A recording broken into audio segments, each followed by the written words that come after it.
Mohamed Kateb dans sa chronique Regard sur le Sahel.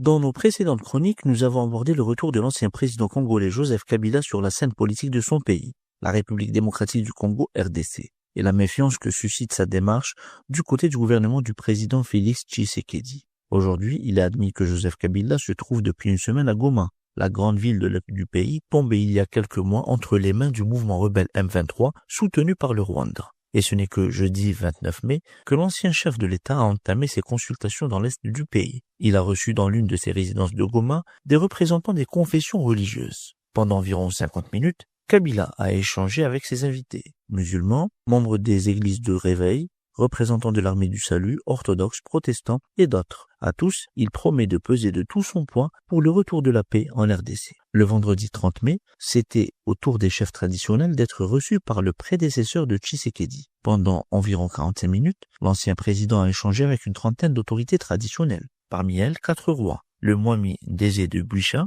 le Mwami Kalinda de Boundé, le Mwami Bachali Mokoto de la chefferie Bachali et un représentant du Mwami Kikondi de la chefferie Buito dans le Rutshuru. Il y avait aussi une vingtaine de chefs de groupement et une dizaine de chefs coutumiers en RDC. Les discussions ont porté sur plusieurs sujets, comme l'explique Butsiti Kahembe 4, Mwami de Bokumu. Les principaux sujets étaient d'ordre sécuritaire, de développement, mais aussi de l'ordre de cohabitation entre pouvoirs coutumiers et pouvoirs modernes. Le retour des populations déplacées dans leurs zones respectives. Fin de citation. Si certains mettent en doute la capacité de Joseph Kabila de parvenir à l'élaboration d'une feuille de route concrète pour sortir le pays de sa crise multiforme, pour les chefs coutumiers, c'est surtout son influence qui compte, comme le résume Butiti KMB 4. Tout ce que nous lui avons demandé, ce que la population attend, c'est qu'il puisse user de son influence, sa sagesse et son expérience en tant qu'ancien chef d'État pour le retour de manière définitive de la paix. D'autres réunions et consultations sont prévues ces jours-ci, notamment avec la société civile locale.